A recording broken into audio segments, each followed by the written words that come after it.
அகர முதல எழுத்தெல்லாம் ஆதி பகவன் முதற்றே உலகு. உலகம் யாவையும் தம்புள ஆக்கலும் நெளிவெறுத்தலும் நிக்கலும் நீங்களா அழகிலா விளையாட்டு உடையாரவர் தலைவர் அன்னவர்க்கே சரண் நாங்களே. நன்மையும் செல்வமும் நாளும் நல்குமே, திண்மையும் பாவமும் சேர்ந்து தேயுமே, ஜென்மமும் மரணமும் இன்றி தீருமே, இம்மையே ராமா என்ற இரண்டெழுத்தினால். பேரன்பு சான்ற பெரியோர்களே, தாய்மார்களே, ஆன்மீக அன்பர்களே, இதிகாச நேயர்களே, இலக்கிய பிரியர்களே, உங்கள் அத்தனை பேருக்கும் முன்கை ராமச்சந்திரனின் முதன்மையான வணக்கம். இன்றைய தினத்திலே ராமாயணத்திலே இருந்து ஒரு கதையை பார்க்க போகிறோம். நேற்றைய தினத்திலே எந்த இடத்திலே விட்டோமோ விட்ட இடத்திலே இருந்து பார்க்க போகிறோம். நேற்றைய தினத்திலே எங்கே விட்டோம்? அனுமனும் அந்த ராமனும் சந்தித்தார்கள். பிறகு சுக்கிரனிடத்திலே அழைத்து சென்றான் அனுமன். அடுத்து சுக்கிரவன் விருந்து கொடுத்தான். அந்த விருந்திலே சுக்கிரனுடைய மனைவி எங்கே என்று கேட்டான். அங்கே என்னுடைய அண்ணன் வாலி என்னுடைய மனைவியை கவர்ந்து கொண்டான், என்னுடைய நாட்டையும் விட்டும் துரத்து விட்டான் என்று சுக்கிரவன் சொன்னான். உடனே உன்னுடைய நாட்டை, உன்னுடைய மனைவியையும் உன்னுடைய நாட்டையும் உனக்கு மீட்டு கொடுத்து விட்டு அதற்கடுத்து என்னுடைய மனைவியை நான் தேடுகிறேன் என்று சொல்லி ராமன் சொன்னான். அப்பொழுது அந்த வாலி இருக்கக்கூடிய இடம் எங்கே என்று கேட்டபோது வாலியினுடைய வலிமையை பற்றி அங்கே விரிவாக விளக்கினான் ஆஞ்சநேயன். அந்த வாலி எப்படிப்பட்டவன் தெரியுமா என்று சொல்லி, 4 வேதமாம் நவை எல்லார்களே வேலி என்னவன் மலையின் மேல்விடான் என்று சொன்னான். சூழும் வேலையை கடையும் தோழினான், மலையின் நின்றியும் மலையின் வாகுவான், கிட்டுவார் உரை கிடைக்கும் நன்னவர் பட்ட நல்வரம் பாகம் மீதுவான், 8 மாதிர திருதினாலும் விட்டு அட்டமூட்டியதால் பணியும் ஆற்றலான். அப்படிப்பட்ட ஆற்றல் படைத்தவன். கால் செல்லாது அவன் முன்னர் கந்தவேல் வேல் செல்லாது, அவன் மார்பில் வென்றியான் வால் செல்லாதவாய் அழகு ராவணன் கோல் செல்லாதரோ கொடைய செல்லாதரோ என்று சொல்லி அவனுடைய வலிமைகளையெல்லாம் அவர் நேற்றைய தினத்திலே அனுமன் பேசினான். மீண்டும் இன்றைய தினத்திலே அவனுடைய வலிமை இன்னும் எப்படிப்பட்டெல்லாம் சிறந்திருக்கிறது என்பதை பற்றி அனுமன் ராமண்டத்திலே சொன்னான். அதை இப்பொழுது பார்க்க போகிறோம். மேருவே முதல் கிரிகள் வேறுடும் பேருமே அவன் பேருமேல் நெடுங்காருமானமும் கதிரும் நாகமும் தூருமே அவன் பெரிய தோள்களால். மேருவே முதல் கிரிகள் வேறுடும் பேருமே அவன் பேருமேல். மேருமலை, இமயமலை, பொதிகமலை, கைலை மலை என்று சொல்லக்கூடிய மலைகள் இருக்கிறதே, அந்த மலைகளையெல்லாம் அப்படியே வேரோடு எடுத்து அப்படியே வேறு இடத்துல வீடானாக வச்சிருவான். அப்பேற்பட்ட ஆற்றல் படைத்தவன். நெடுங்காருமானமும் கதிரும் நாகமும் தூருமே அவன் பெரிய தோள்களால். அப்படிப்பட்ட ஆற்றல் படைத்தவன். அது மட்டுமல்ல, அதாவது வானம், மேகம் என்று சொல்லக்கூடிய சூரியன், மலை போன்றவற்றை தன்னுடைய பெரிய தோள்களால் மறைத்து விடுவானான். வானத்தையே மறைச்சிடுவானான் பெரிய தோள்களால். அப்படியே விஸ்வரூபம் எடுப்பான். விஸ்வரூபம் எடுக்கிற போது மேகத்தை மறைச்சிடுவான், சூரியனை மறைச்சிடுவான், மலைகளை மறைச்சிடுவான். அப்படிப்பட்ட தோள்கள் உடையவன். பூமியை தன் கொம்பால் பெயர்த்தெடுத்த பன்றியும், பார்க்கடலை கடைவதற்கு உதவிய ஆமையும், இரண்யனை அழைத்த நரசிங்கம் கூட வாலியின் தோள்களை கட்டுப்படுத்தும் திறமை உள்ளதா என்று சந்தேகப்படக்கூடிய அளவிற்கு மிகப்பெரிய வலிமை படைத்தவன். ஒரு காலத்திலே பூமாதேவி என்ன பண்ணால், இரண்யன் என்ன பண்ணால், பூமியே பாயா சுருட்டி கடலில் போய் அழைச்சிட்டான். அப்போது பூமாதேவி அழுதாள். அப்போது மகாவிஷ்ணு என்ன செய்தார்? வராகமாக அவதாரம் எடுத்தார். அப்படியே வராகமாக அவதாரம் எடுத்து நேராக அப்படியே தன்னுடைய கொம்பினாலே அந்த பூமியை குத்தி எடுத்து அடுத்து மீண்டும் அந்த நிலப்பரப்பை உருவாக்கி காட்டினார். அப்போது இரண்யனை அழித்தார். அப்படி இரண்யனை அழித்து பன்றி அவதாரம் எடுத்தாரே, வராக அவதாரம் எடுத்தாரே, அந்த கடவுள் கூட இந்த பாலிடத்திலே ஒன்றும் செய்ய முடியாது என்கிற அளவுக்கு வலிமை படைத்தவன். அது மட்டுமல்ல, பார்க்கடலை கடைவதற்கு தூர்வாசர் கொடுத்தார் ஒரு சாபம். அந்த சாபத்தினாலே என்ன ஆச்சு? இந்திரனிடத்திலே இருந்து செல்வமெல்லாம் சங்கநிதி, பதுமநிதி, கற்பக விருட்சம், காமதேனு, ஐராவதம் எல்லாமே கடலிலே போய் மறைந்து விட்டது. அப்பொழுது அவற்றையெல்லாம் மீட்டு தர வேண்டும் என்று பெருமாளிடத்திலே இந்திரன் முறையிட்ட போது அவர் என்ன செய்தார்? திருமால் ஆமையாக அவதாரம் எடுக்கிறேன், என்னுடைய முதுகிலே மந்திரமலையை தாங்கிக் கொள்ளுகிறேன், நீங்கள் சந்திரனை அடைதோனாக்கி வாசுகி என்கின்ற பாம்பை கடைகளாக்கி ஆயிரக்கணக்கான தேவர்கள் நீங்கள் கடையுங்கள், அப்போது உள்ளே இருக்கக்கூடிய பொருள்கள் எல்லாம் மேலே வரும், ஒவ்வொன்றாக எடுத்துக்கொள்ளலாம் என்று சொல்லபோது ஆமையாக அவதாரம் எடுத்தாரே பெருமாள், அந்த ஆமையாக அவதாரம் எடுத்த பெருமாளே அந்த ஆமையை கூட இந்த வாலியை கட்டுப்படுத்த முடியாத அளவிற்கு மிகப்பெரிய ஆற்றல் படைத்தவன். அது மட்டுமல்ல, இரண்யன் இருந்தான். அந்த இரண்டிய மகன் பிரகலாதன் இருந்தான். இந்த உலகத்திலே ஓம் நாராயணாய நமக என்று சொல்லுகிற போது ஓம் இரண்யாய நம என்று சொல்ல வைத்தவன் இரண்யன். அப்படிப்பட்ட இரண்யன் தன்னுடைய மகனாக விளங்கக்கூடிய பிரகலாதனை ஓம் நாராயணாய நம என்று சொல்லுகிறாயே, ஆகவே சொல்லக்கூடாது, ஓம் இரண்யாய நம என்று சொல்ல வேண்டும், இல்லாவிட்டால் உன்னை நான் சிரச்சேதம் செய்துவிடுவேன் என்றான். அப்போது பிரகலாதன் என்ன சொன்னான், அவர்தான் எல்லாம் உலகத்திற்கே தலை சிறந்தவர், அவர்தான் உலகத்திற்கே அண்ட சராசரத்துக்கும் தலைவர், அவர்தான் அண்டர்கோன், ஆகவே அவரென்றி வேறு யாரும் கிடையாது, நீங்கள் எல்லாம் அழியக்கூடியவர்கள், அவர் அழியாதவர், ஆகவே அவரை நான் மறக்க முடியாது என்று சொன்னான்.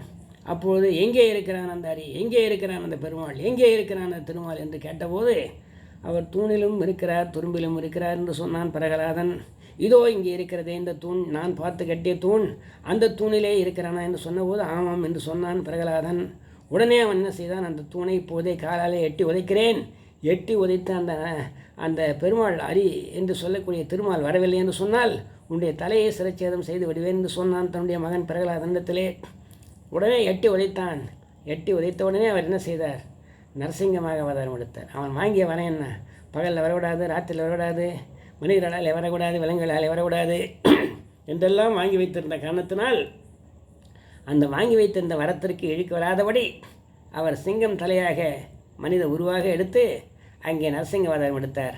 அப்படிப்பட்ட நரசிங்க அவதாரம் கூட இந்த வாலியை ஒன்றும் செய்ய முடியாது என்ற அளவிற்கு வலிமை படைத்தவன் என்றெல்லாம் ஆஞ்சநேயர் அந்த ராமாயணத்திலே சொல்லுகிறார். பாலடந்தவன் பன்றி பண்டை நாள் நீர் கடைந்த பேராமை நேருளான் மார்வடந்தமா என்னும் மற்றவன் தார் கடந்ததோல் தகைய வல்லதோ ஆக 70 வல்லம் எனப்படும் குரங்கு படையுடையவன் வாலினால் ராவணனையே கட்டி இழுத்துச் சென்றவன். அப்படிப்பட்ட ஆற்றல் படைத்தவன். மெய்க்கொள்வாளினால் மிடல் ராவணன் தொக்க தோல்வர தொடர்படுத்த நாள் புக்கிலாதவும் பொழி அறத்த நீர் உக்கிலாத வேர் உலகம் யாவதோ. உடைய வாலியை கட்டிக்கொண்டு அந்த கட்டிய வாலினாலே அப்படியே தர என்று பல இடங்களில் தரையில் இழுத்துச் சென்றான். அப்படிப்பட்ட ஆற்றல் படைத்தவன். இந்திரனுடைய போல்வன் வாலி, வெண்மை நிறைவுடையவன் வாலி, சுக்ரீவனுக்கு அண்ணன் வாலி. கடல் கடைந்த கரதலங்களால் உடல் கடைந்தனன் இவன் உழைந்தனன். கடலை கடைந்தானே, அப்படி கடலை கடைந்த போது எப்படி கடைந்தானோ அதை போல இவனுடைய உடலை கடைவதற்காக இவன் முயற்சி மேற்கொண்டான். இந்த நேரத்திலே நாம் இவ்விடத்திலே ஆகப்பட்டால் நம்முடைய உடல் என்ன ஆகுமோ என்று பயந்து இந்த சுக்ரீவன் இங்கே வந்து விட்டான். இந்த வெற்பின் இவன் இருந்தனன் முந்தை உற்றதோ சாபம் உண்மையால். இந்த வெற்பு இந்த இரளைமலைக்கு ஏன் வந்திருக்கிறார் என்று சொன்னால், ஏற்கனவே இங்கே மதங்க முனிவர் இருந்தார். துந்துபி என்று சொல்லக்கூடிய ஒருவனோடு சண்டையிட்டு அந்த உடலை தூக்கி எறிந்தபோது அந்த ரத்தம் அந்த சதைகளெல்லாம் அந்த ஆசிரமத்தில் வந்து விழுந்த காரணத்தினால், நான் இருக்கக்கூடிய ஆசிரமம் என்று தெரிந்து கூட இந்த ஆசிரமத்தின் மீது இந்த துந்துபினுடைய உடலை பிணத்தை தூக்கி போட்டாயே, இந்த மலைக்கு நீ வருவாயானால் உன்னுடைய தலை சுக்குனாராகும் என்று அவர் கொடுத்த சாபத்தின் காரணமாக இந்த மலையிலே நாங்கள் வந்து அமர்ந்து கொண்டிருக்கிறோம். இல்லை என்று சொன்னால் இந்த மலையிலே ஏறி எங்களை எப்போதோ கொண்டு விட்டிருப்பான். அது மட்டுமல்ல ராமா, உரிமை என்று இவர்க்குரிய தாரமாம் அருமருந்தையும் அவன் விரும்பினான். உரிமை என்று சொல்லக்கூடிய அந்த பெண்ணையும் இவனுடைய மனைவியையும் அவன் தன்னுடைய தாரமாக ஆக்கி கொண்டான். சுக்ரீவனுக்கு வாலி பகை கொண்ட காரணத்தை அனுமன் ராமனுக்கு விளக்கினான். வாலியினுடைய வலிமையையும் விளக்கினான். வாலிக்கும் மாயாவிக்கும் சண்டை நடந்தது. அந்த மாயாவை சுரங்க பாதத்துக்குள்ளே சென்று விட்டான். வாலியும் பின்தொடர்ந்தான். 28 மாதங்கள் ஆகியும் வாலி வரவில்லை. வாலி இறந்திருப்பான் என எண்ணிய அமைச்சர்கள் சுக்ரீவனை அரசனாக்கினார்கள். சுரங்கப்பாதை வழியாக மாயா வந்துவிட்டால் என்ன செய்வது என்று எண்ணி சுரங்கப்பாதையை அமைச்சர்கள் அடைத்தார்கள். மாயாவை தோற்று வாலி வென்றுவிட்டான். சுரங்கத்தின் மேலிருந்த மலையை, அதாவது சுரங்கப்பாதையை அடைத்து வைத்திருந்த மலையை வாலி தன் தலையாலே முட்டி மோதி தள்ளிவிட்டு கிட்கிந்தைக்கு வந்துவிட்டான். அரசவிடத்திலே சுக்ரீவனை கண்டு தப்பு கணக்கு போட்டு அந்த சுக்ரீவனை அடித்து துரத்தி அவன் மனைவியாகிய உரிமை என்பவளையும் கவர்ந்து விட்டான் வாலி. மதங்க முனிவர் கொடுத்த சாபத்தால் வாலி இம்மலைக்கு வரமாட்டான் என எண்ணி இந்த இரளை மலை எனப்படும் ருசியசிக மலையில் தங்கியுள்ளோம் என்ற செய்திகளையெல்லாம் ராமனிடத்திலே அனுமன் கூறினான். ராமன் சுக்ரீவனிடம் வாலியை அழித்து தாரமோடு தலைமையும் தருவேன் என்றான். வாலியை அழிக்குவேன், உன்னுடைய தாரத்தையும் உனக்கு வேண்டிய ஆட்சி பங்கையும் உள்ளத்திலே நான் தருவேன் என்று ராமபுரான் சுக்ரீவனுக்கு அங்கே வாக்களித்தார். உலகம் ஏழினோடு ஏழும் வந்தவன் உயிர்க்கு உதவி விலகும் எனினும் வில்லிடை வாளியின் வேட்டி தலைமையோடு நின் தாரமும் உனக்கு இன்று தருவேன் புலமையோய் அவன் உறைவிடம் காட்டு என்று சொன்னான். 7 14 உலகங்களும் அவனுக்கு உதவியாக வந்து அவன் பக்கத்தில் நின்று அவனுக்கு சாதகமாக போரிட்டாலும் நான் என்னுடைய வில்லை எடுத்து அம்பை பூட்டி அந்த வாலியை கொன்று அந்த நாட்டையும் அவன் அபகரித்த அந்த மனைவியையும் உள்ளத்திலே நான் திருப்பித் தருவேன். அவன் எங்கே இருக்கிறான் என்று அவன் இருக்கக்கூடிய இருப்பிடத்தை காட்டு என்று சொல்லி அந்த ராமபிரான் அந்த சுக்கிரவனிடத்திலே சொன்னார். ராமனால் வாலியை வெல்ல முடியுமா என்று ஐயம் கொண்டான் சுக்கிரீவன். அனுமன் திருமாலின் அவதாரம் என்று சுக்கிரவன் அனுமன் கூறினான். இந்த ராமன் திருமாலுடைய அவதாரம்பா, அந்த வாலியை வெல்ல முடியுமான்னு நினைக்காத, ஐயம் கொள்ளாதே என்று அனுமன் சுக்கிரவனத்தில் சொன்னான். சங்கு சக்கர குறிவுள தடக்கையில் தாளில் எங்கும் இத்தனை இலக்கணம் யாவர்க்கும் இல்லை. செங்கன் விற்கரத்து ராமன் அத்திருமால் திரு நெடுமாலே இங்கு உதித்தன நீண்ட அறம் நிறுத்துவதற்கு என்றான். சங்கு சக்கர குறியெல்லாம் தோள்பட்டையிலே இருக்கிறது. ஆகவே இத்தனை இலக்கணம் உடையவர்கள் இந்த உலகத்திலே யாருமே இல்லை. ஆகவே அந்த திருமாலே தான் இங்கே ராமனாக அவதாரம் வந்திருக்கிறார், அறத்தை நிலைநிறுத்துவதற்காக வந்திருக்கிறார். ஆகவே அந்த ராமனாலே வாலியை வெல்ல முடியுமா என்று சந்தேகத்தை கொள்ளாதே என்று சுக்கிரீவனுக்கு அனுமன் கூறினான். வாலே அப்போது சொன்னான், சுக்கிரீவன் சொன்னான், வாலை தினமும் 7 கடலிலே மூழ்குவான். 7 மாம்பழங்களை வைத்து சிவனுக்கு படையல் போடுவான். ஒரு முறை 7 பெரிய மாமரங்களிலிருந்து 7 கனிகளை பறித்து வந்து அந்த மாம்பழங்களை ஒரு குயிலை வைத்துவிட்டு நீராடச் சென்றான். பிறகு அந்த குகைக்கு சென்று பார்த்தான். அந்த 7 பெரிய மாம்பழங்களையும் ஒரு மலைப்பாங்கு விழுங்கிவிட்டது. ஆத்திரமுற்ற வாலி, அந்த 7 மாம்பழங்களும் உன் முதுகிலே 7 செடிகளாக முளைத்து பிறகு 7 மரங்களாக ஆக கடவுது என்று சாபமிட்டான். உடனே அந்த பாம்பும் அந்த வாலிக்கு ஒரு சாபம் தந்தது. அதாவது இந்த 7 மரங்களை எவன் ஒருவன் தன் ஒற்றை எம்பால் தொலை செய்கிறானோ அவனால் தான் உனக்கு மரணம் என்று சாபமிட்டிருக்கிறது. ஆகவே வாலியை அழிக்கக்கூடிய வல்லமை யாருக்கு உள்ளது என்று சொன்னால், இந்த 7 மரங்களையும் எவன் ஒருவன் ஒற்றை அம்பாலே அழிக்கிறானோ அவனுக்கு உண்டு என்று அந்த பாம்பு சொல்லியிருக்கிற காரணத்தினால் எனக்கு ஒரு சிறிய ஐயம் இருக்கிறது. ஆகவே ராமனுடைய பலத்தை சோதிக்க விரும்பினான் சுக்கிரீவன். ராமனை அணுகினான். இந்த 7 மரங்களையும் ஒற்றை அம்பினாலே தொலை செய்ய முடியுமா என்று கேட்டான். ராமா, நீங்கள் மிகப்பெரிய ஆற்றல் படைத்தவர்கள், மிகப்பெரிய வல்லமை உடைத்தவர்கள், சிவதனுசுவையே ஒழித்தவர்கள், அகலியனுடைய சாபத்தை தீர்த்தவர்கள், தாடகையை அழித்தவர்கள், பரசுராமனையே ஒழித்தவர்கள், கரந்தூடனன் திருசரன் போன்றவர்களையெல்லாம் அழித்தவர்கள், அப்படிப்பட்ட ஆற்றல் படைத்தவர்கள், கவந்தனையெல்லாம் ஒழித்தவர்கள். அப்படிப்பட்ட ஆற்றல் உங்களுக்கு இருக்கிற காரணத்தினால் உங்கள் மீது எனக்கு ஐயமில்லை.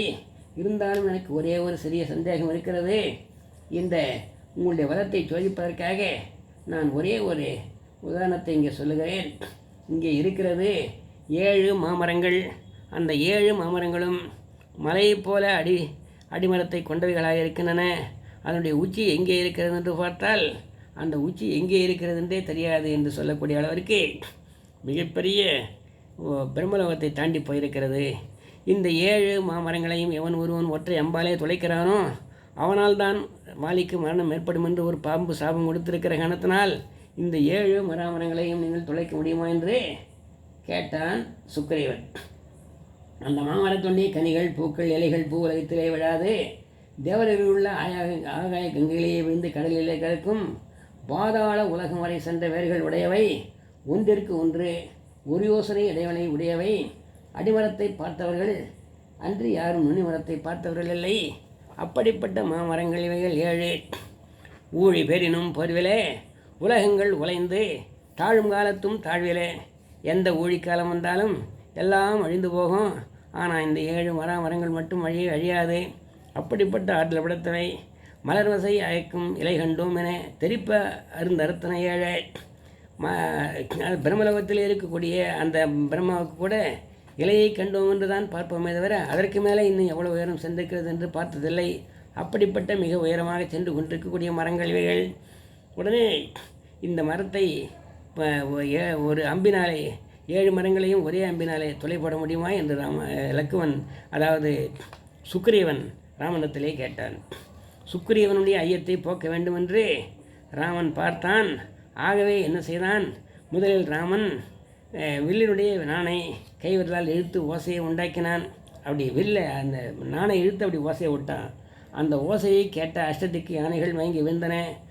உலகம் அறிந்தது. லக்குவன் ஒருவன் மட்டுமே ராமன் அருகிலே அச்சமின்றி நின்றான். சுக்ரீவனும் ஓடி ஒளிந்தார்கள். பின்னர் அங்கே அருகிலே வந்தார்கள். சுக்ரீவன் சந்தேகம் ஐயம் நீங்குவதற்கு ராமன் மரத்தின் மீது அம்பு எய்தான். மொய்கொள்வார் சிலை நானினை முறை உற வாங்கி வெய்ய வாழையை ஆளுடைய வெள்ளியும் விட்டான். ஆகவே சுக்ரீவா, உள்ளத்திலே ஒரு ஐயம் இருக்கிறது. அந்த ஐயத்தை போக்க வேண்டும் என்று நினைக்கிறாய். உன்னுடைய ஐயத்தை போக்கிவிட்டால் நீ சந்தோஷப்படுவாய். ஆகவே உன்னுடைய ஐயத்தை இப்போதே போக்குகிறேன் என்று சொல்லி மொய்கொள்வார் சிலை நானினை முறை உற வாங்கி வெய்ய வாழையை ஆளுடைய வெள்ளியும் விட்டான். அந்த 7 மரங்களெல்லாம் ஒரு அம்பை விட வேண்டும் என்பதற்காக அந்த வில்லை வளைத்து அம்பை விட்டான். ராமன் விட்ட அம்பு 7 மரங்களையும் உருவியது. 7 உலகங்களையும் கடந்தது. 7 மலைகளையும் அதிர வைத்தது. 7 முனிவர்களையும் அங்கே மயங்க வைத்தது. 7 மங்கையரை அதிர வைத்தது. 7 குதிரைகளை நடுங்க வைத்தது. 7 கடலிலே மூழ்கி மீண்டும் வந்து ராமனின் அம்பு அம்பரா துணியில் வந்து சேர்ந்தது. இந்த அம்புக்கு குறி 7 என்னும் தொகை உடையது. எல்லாமோ என்று எண்ணி எல்லோரும் அஞ்சினார்கள். ஆகவே 7 மாமரம் உருவி கீழ் உலகம் என்று இசைக்கும் 7 மூடு ஊக்கு உருவி பின் உடன் அடுத்து என்ற 7 இளமையான் மீண்டுதவ ராகவன் புகழி 7 மலைகளை கடந்தது. 7 கடல்களை கண்டது. 7 உலகங்களை கடந்தது. 7 கொய்களை கடந்தது. ஆக 7 மங்கைகளை அதிர வைத்தது. அப்படி எல்லாவற்றையும் செய்துவிட்டு கடைசியிலே 7 என்று சொல்லக்கூடிய இலக்கு எதுவும் இல்லாத காரணத்தினால் அந்த பகழியாக விளங்கக்கூடிய அம்பானது மீண்டும் 7 கடலிலே மூழ்கி மீண்டும் அம்பரா துணிக்கு வந்து சேர்ந்தது. 7 வேலையும் உலகம் மேல் உயர்ந்தன 7ம் 7 குன்றமும் இடிகள் 7வரும் புறவி 7ம் மங்கையர் 7வரும் நடுங்கினர் என்ப 7 பெற்றதோ இக்கணை கிளைக்கும் என்றெண்ணி. ஆக 7 என்கின்ற உருவத்தில் என்னென்னலாம் இருக்குதோ எல்லாத்தையும் ஒரு கலை கலக்கிட்டு வந்துடுச்சான். இதைத்தான் திருவேஷி ஆழ்வார் அழகாக சொல்கிறார். ராமபுரான் அம்பு இந்த 7 மரங்களையும் தொலைத்ததை பற்றி சொல்கிறார். மரம்போதைச் சரம் துறந்து வாழை வேழ முன்னொரு நாள் புறம்போதைச் சரம் துறந்த உம்பராளி எம்பிரான் பரங்குறிப்பில் வைத்தவர்க்கு அலாது வானம் ஆளினும் நிரம்பு நிகடு ஓகமே திறத்து மேற்கும் இல்லையே என்று சொல்லி அந்த மரத்தை தொலை செய்த 7 மரங்களையும் தொலை செய்த அந்த பெருமையை ராமனுடைய பெருமையை திருமேசி ஆழ்வார் திருச்செந்தூரத்திலே பாடுகிறார். சுக்ரீவன் ராமனை பார்த்தான். ராமனின் செயலை பார்த்தான். அங்கே ராமனை புகழ்ந்தான். ஆஹா, இப்படிப்பட்ட மிகப்பெரிய ஆற்றல் படைத்தவராக நீங்கள் விளங்குகிறீர்களே. வையம் நீ, வானும் நீ, மற்றும் நீ, மலரின் மேல் ஐயன் நீ, ஆழினி ஆழிவாழ் அமலன் நீ, செய்யது இவனிதரும் தேவும் நீ, நாயினேன் உய்ய வந்து உதவினாய் உலகம் உண்டு உதவினாய். இந்த உலகமே நீதான், வானமும் நீதான், மற்ற இந்த உலகத்தில் இருக்கிற எல்லா பொருளும் நீதான், மடல் மேல் இருக்கக்கூடிய தாமரை மலர் மேலே வைத்திருக்கக்கூடிய ஐயன் நீதான், ஆழினி கடலும் நீதான், ஆழிவாழ் அந்த ஆழியிலே பார்க்கடலே படுத்து கொண்டிருக்கக்கூடிய அந்த பரந்தாமனும் நீதான், செய்யதி விரைதரும் தேவம் நீ, நாயினேன் உய்ய வந்து உதவினாய் உலகம் வந்து உதவினாய். இந்த நாயினானாக விளங்கக்கூடிய நாயானாக விளங்கக்கூடிய நாய் போன்றவாய் இருந்தவனாக விளங்கக்கூடிய இந்த சுக்கிரன் மீது வைக்கப்பட்டு நீங்கள் இவ்வளவு பெரிய காரியத்தை செய்திருக்கிறீர்கள் என்று சொன்னால் வாலியை உங்களால் அழிக்க முடியாவிட்டால் வேறு யாரால் தான் அழிக்க முடியும். ஆகவே வானவர்கள் எல்லாம் அங்கே முயற்சியடைந்தார்கள். சுக்கிரீவன் முயற்சியடைந்தான். ஆடினார் பாடினார் அங்கும் இங்கும் கழித்து ஓடினார் ஓகையாம் நரவை கொண்டு உணர்கிறார். ஆடினார்கள், ராமனுடைய புகழை பாடினார்கள். அங்கும் இங்கும் கழிப்புற்று சந்தோஷப்பட்டு ஓடினார்கள். ஓகையாம் நரவை கொண்டு உணர்கிறார். ஆகவே இன்பமாகிய அந்த தேனை உண்டு அங்கே ஆடி பாடினார்கள். ஆனது இரளைமலை எனப்படும் ரிஷிசை மலையிலே ஒரு எலும்புக்கூட்டை பார்த்தான் ராமன். உடனே அந்த இரளை மலையிலே மிகப்பெரிய எலும்புக்கூடு ஒன்று இருந்தது. என்னப்பா எலும்புக்கூடு என்று கேட்டார் ராமபுரான். அப்பொழுது துந்துபிக்கும் வாலிக்கும் சண்டை நடந்தது. அந்த சண்டையிலே துந்துபி கொல்லப்பட்டான். துந்துபி ஒவ்வொரு இடத்துலையே போயிட்டு சண்டைவான்னு கூப்பிட்டான். பிரம்மாவிடத்தில் போய் சண்டை கூப்பிட்டான். மகாவிஷ்ணுக்கிட்ட போய் சண்டைவான்னு கூப்பிட்டான். சிவபெருமானிடத்தில் போய் சண்டைவான்னு கூப்பிட்டான். இந்திரனிடத்தில் போய் சண்டைவான்னு கூப்பிட்டான். இப்படி எல்லோரும் போகிற போது வேண்டாப்பா உன்னிடத்தில் சண்டை போட நான் வரல நீ தான் பெரிய ஆள்னு சொல்லிட்டு எல்லாரையும் அவனை வாழ்த்தி விடை அனுப்பி வச்சுட்டாங்க. அப்போ எனக்கு நிகரான ஆள் யார், எனக்கு சமமான ஆள் யார், எனக்கு சரிசமமாக சண்டை போடக்கூடிய ஆள் இந்த உலகத்தில் யார் தான் இருக்கிறாங்க அப்படின்னு இந்திரனை கேட்டான் துந்துவி. அப்போ சொன்னான், அந்த கிஷ்கிந்தை என்று சொல்லக்கூடிய மலை ஆளுகின்ற வாலின்னு ஒருத்தன் இருக்கிறான். அந்த வாலிக்கு மட்டும்தான் உன்னோடு சண்டை போடக்கூடிய ஆற்றல் இருக்கிறத தவிர வேறு யாருக்கும் அந்த ஆற்றல் இல்லைன்னு சொன்னான் இந்திரன். உடனே அந்த துந்துவி என்ன செய்தான், இப்போவே அந்த வாலியை போய் ஒரு ஆற்றம்பார், அந்த வாலியை போய் ஒரு சலசலப்பு செய்கிறம்பான்னு சொல்லிட்டு வந்த உடனே அந்த எலும்புக்கூடு என்னன்னு கேட்டபோது சுக்கிரீவன் சொல்கிறான், கண்டனன் துந்துவி கடலனான் உடலரோ. அந்த எலும்புக்கூட்டை பார்த்த ராமன் இது என்ன என்று, யமதர்மராஜாவின் வாகனமா, இருமை கடாவின் எலும்புக்கூடா, அல்லது அஷ்டதிக்கு யானைகளின் ஒன்றா, அல்லது மகனவேனின் எலும்புக்கூடா என்று ராமன் சுக்கிரீவனத்திலே வினவினான். சுக்கிரீவன் துந்துவின் கதையை சொன்னான். துந்துவி என்னும் அரசன் 2 கொம்புகளை உடையவன். பொருட திருமணத்திலேயும் மற்ற இடத்திலேயும் போகும்போது என்னால் முடியாது என்று சொன்ன உடனே கடைசிகளே இங்கே சிவனுடைய கையிலே விலையை வந்து முட்டினான். சிவன் தோன்றி என்னால் உன்னுடன் போரிட முடியாது என்றார். இந்திரனிடம் போயென்றார். இந்திரன் துந்துவியை வாலியிடம் அனுப்பினான். அந்த வாலிக்கும் துந்துவிக்கும் உள்ள சண்டையிலே துந்துவி வாலியால் கொல்லப்பட்டான். அந்த துந்துவியின் பணத்தை தூக்கி இந்த எல்லை வளைவில் இருந்தான் வாலி. அந்த பணத்திலிருந்து சதை தோள்கள் சிதறி மதங்க முனிவர் ஆசிரமத்தில் பட்டது. உடனே மதங்க முனிவர் சாபமிட்டார், என் ஆசிரமம் இங்கு இருக்கிறது என்று தெரிந்திருந்தும் அலட்சியமாக இந்த பணத்தை தூக்கி இருந்தாயே வாலி, இந்த மலைக்கு வந்தால் உன் தலை சுக்குநூறாக கடவுது என்று ஒரு சாபத்தை கொடுத்தார். ஆகவே சாபத்தை கொடுத்தார். அப்படி சாபத்தை கொடுத்த காரணத்தினால் அவன் இங்கே வரவில்லை, அதனால் நாங்கள் தப்பிச்சிருக்கிறோம். அந்த துந்துவினுடைய உடல் தான் சதையெல்லாம் போயிட்டு ரத்தமெல்லாம் போயிட்டு வெறும் எலும்புக்கூடு வாங்க இருக்கிறது, அதுதான் இந்த மிகப்பெரிய எலும்புக்கூடு என்று சொல்லி அந்த சுக்கிரீவன் ராமனுக்கு அந்த எலும்புக்கூட்டை பற்றி சொன்னான். அந்த சாபத்திற்கு பயந்து வரை இங்கே வாலி வரவில்லை, அதனால் தான் உயிர் பிழைத்து உள்ளேன் என்றும் சுக்கிரீவன் கூறினான். உடனே என்ன பண்ணார் ராமபிரான், லக்குவா இந்த எலும்புக்கூட்டை கொஞ்சம் அப்பாலே தள்ளு அப்படின்னார். அப்பாலே தள்ளி என்று சொன்ன உடனே ராமன் சொன்ன உடனே லக்குவன் என்ன செய்தான், உடனே லட்சுமணன் தன்னுடைய கால் கட்டை விரலாலே அப்படி தள்ளினான். அப்படி தள்ள உடனே அந்த எலும்புக்கூடானது நேராக பிரம்மலோகம் வரை சென்று அங்கே போய் அதுக்கு மேலே போகிறதுக்கு இடையில்லாதனால அது திரும்பி வந்தது. வனர்களெல்லாம் ஆரவாரம் செய்து வாழ்ந்தார்கள். அவன் கடல் விரலின் முந்தினான், மீட்டது விரிஞ்சி நாடு உற்று மீண்டதே பிரம்மலோகம் போய் சேர்ந்தது. அப்படிப்பட்ட ஆற்றல் ராமபிரானுக்கு உண்டு, ராமபிரானுடைய தம்பி லக்ஷ்மணனுக்கு உண்டு என்பதையெல்லாம் அங்கே சுக்கிரீவனும் அனுமனும் தெரிந்து கொண்டார்கள். ஆகவே சீதையை ராவணன் கடத்தி சென்றபோது சீதை தனக்கு அனுசூயை அளித்த தங்க ஆபரணங்களையெல்லாம் ஒரு மூட்டையாக கட்டினாள். அந்த கட்டி கீழே போட்டாள். போடுகிற போது அந்த மூட்டையை நாங்கள் கீழே விழாமல் கையாலே தாங்கினோம். இது தங்கள் தேவியின் சீதையின் நகைகள் தானா பாருங்கள் என்று சொல்லி சுக்கிரீவன் ராவணத்திலே கொடுத்தார். வாலி அதாவது ராவணன் கடத்தி கொண்டு செல்கிற போது தன்னுடைய அனுசூயை அளித்த அந்த தங்க ஆபரணங்களையெல்லாம் ஒரு மூட்டையை கட்டி கீழே போட்டாங்க. அப்படி போடுகிற போது இந்த இரளை மலையின் மேலே அந்த ராவணன் சீதையை கடத்தி கொண்டு போகிற போது அந்த சீதா பிராட்டியானவள் தன்னுடைய நகைகளெல்லாம் ஒரு மூட்டையை கட்டி இந்த இடத்துல தான் போட்டாங்க. மேலே இருந்து ஒரு மூட்டை கீழே விடுகிறது, என்னவாக இருக்கும் என்று சொல்லி நாங்கள் அந்த மூட்டையை கயற்றி பார்த்தோம். அதில் இப்படிப்பட்ட தங்க ஆபரணங்களெல்லாம் இருந்தது. இவைகளெல்லாம் சீதையின் நகைகள் தானா பாருங்கள் என்று சொல்லி சுக்கிரீவன் ராவணத்திலே தந்தான். சீதையின் அணிகலங்களை பார்த்து ராமன் அங்கே கண் கலங்கினான். சீதையை மீட்க உடனே இலங்கையை நோக்கி புறப்படுவோம் என்று சுக்கிரீவன் ராவணத்திலே கூறினான். இப்போது அவர் என்ன சொன்னார், உன்னுடைய மனைவியை மீட்டுவன் போகலாம் என்றான் ராமன் சுக்கிரவனத்திலே. என்னுடைய மனைவியை மீட்பது அப்புறம் இருக்கட்டும், முதல்ல உன்னுடைய மனைவியை மீட்டு கொடுத்துட்டு அப்புறம் நம்ம எல்லாம் சேர்ந்து அந்த என்னுடைய மனைவி மீட்க போகலான்னார். அனைவரும் வாலி இருக்கும் கிஷ்கிந்தை மலையை நோக்கி புறப்பட்டார்கள். ஆகவே இப்போது புறப்பட வேண்டும், உடனே புறப்பட வேண்டும். அந்த வாலி இருக்கக்கூடிய இருப்பிடத்தை நோக்கி புறப்பட வேண்டும்.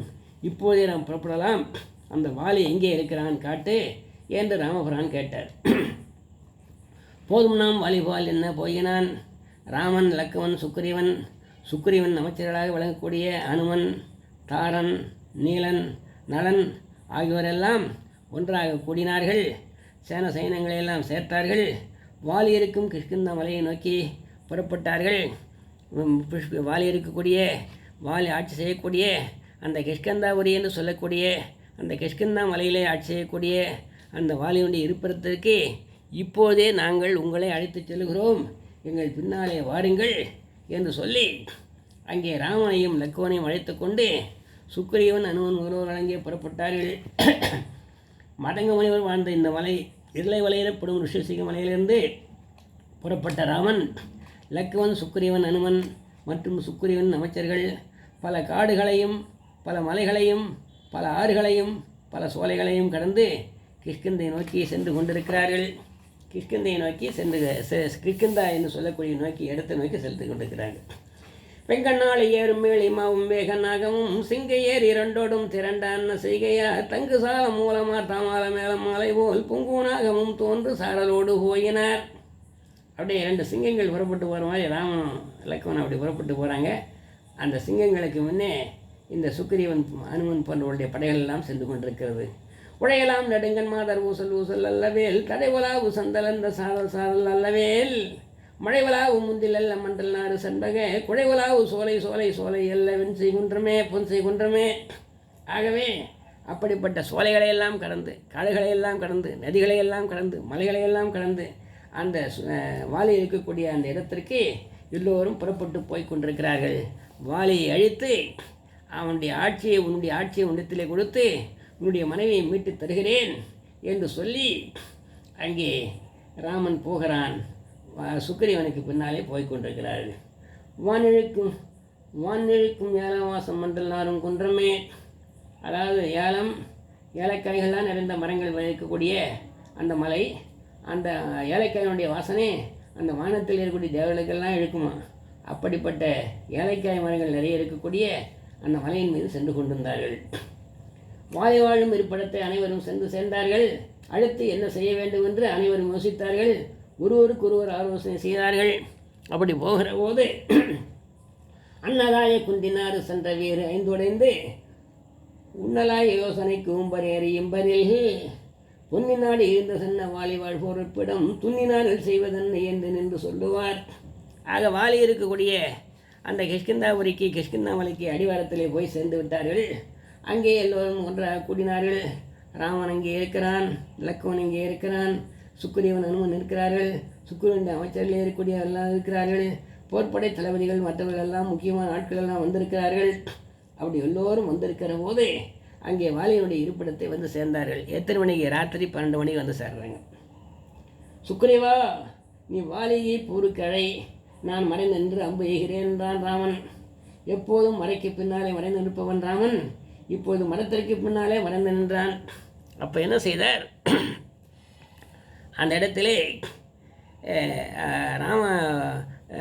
அதாவது வாலி இருக்கக்கூடிய இருப்பிடத்திற்கு கிட்ட வந்துட்டாங்க. கிட்ட வந்துட்ட உடனே இப்போது ராமன் என்ன சொன்னார்? அவன் என்ன செய்திருக்கிறான்? தன்னுடைய எதிரிலே யார் வந்தாலும் அவன் வாங்கி வைத்திருக்கக்கூடிய வரம் என்னன்னாக்கா, தன்னுடைய எதிரிலே யார் வந்தாலும் அவங்களுடைய பலத்தில் பாதி பண்ணிக்கிடுவான். ஒரு 10 கோடி பேர் எதிரில் வந்து நிற்கிறாங்கன்னா அந்த 10 கோடி பேரில் 5 கோடி பேருடைய வலுவு போயிடும், அவனுக்கு போயிடும். மீதி தன்னுடைய வலுவை வைத்து அவன் எதிரிகளை வென்றுடுவான்.